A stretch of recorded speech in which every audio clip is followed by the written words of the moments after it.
शुद्धभावः प्रभौ स्थाप्यो न चातुर्यं प्रयोजकम् अंतर्यामी समस्तानां भावं जानाति मानसं। सर्वेभ्यो नमः। कल मैंने पंचम स्कंद का संक्षिप्त में वर्णन किया।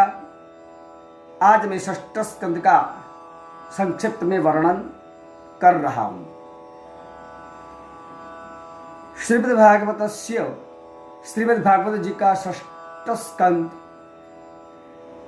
पुष्टि लीला है। अधिकार के बाद ज्ञान, ज्ञान के बाद क्रिया और क्रिया के बाद जीव को स्थान की प्राप्ति होती है और स्थान की प्राप्ति के बाद वो जीव पुष्ट होता है, नहीं तो पुष्ट नहीं होगा। इसमें अजामिल का वर्णन किया है कि भक्ति की पुष्टि कैसे होती है। अजामिल अति दुराचारी था। वारांगनाओं के पीछे पूरा धन वर्जित किया था।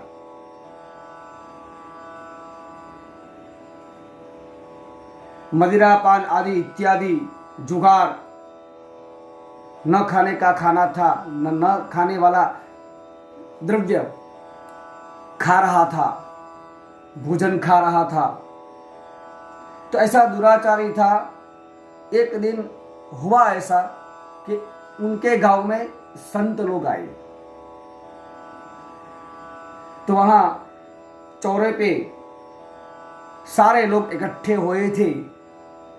उन्होंने संतों की मस्करी की और कहने लगा कि जो आपको भोजन करना हो तो अजामिल के वहां चला जाओ, वो बहुत धर्मिष्ठ राजा है और वो आपको खिलाएगा पिलाएगा।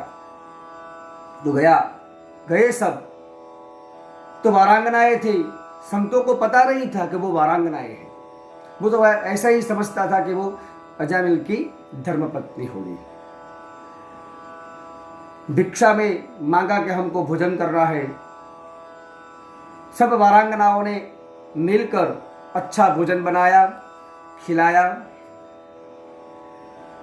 और वो सब कहने लगी कि हमारे पति बहुत दुराचारी है, वो कैसे धर्म के मार्ग में आए और धर्मिष्ठ बने।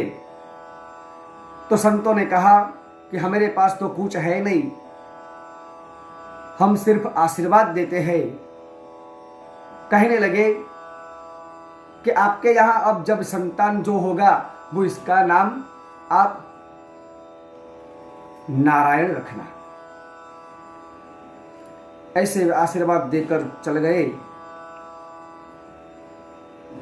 अंत समय में अजामिल सो रहा था और इसके वहां संतों के आशीर्वाद से संतान की प्राप्ति हुई, बालक हुआ।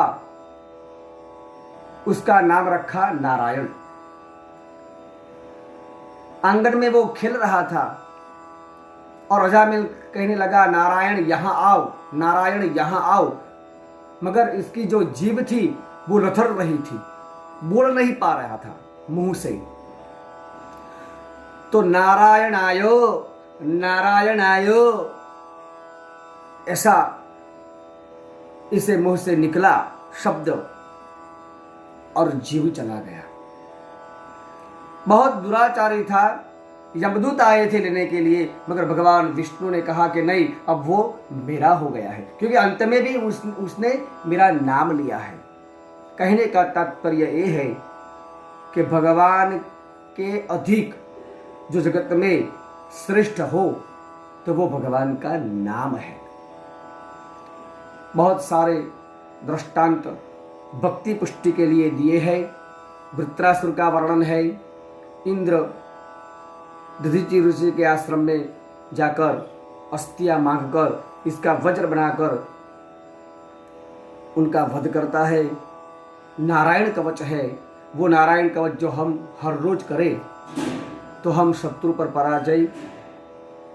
पराजित नहीं हो सकते, इसको पराजय करते हैं।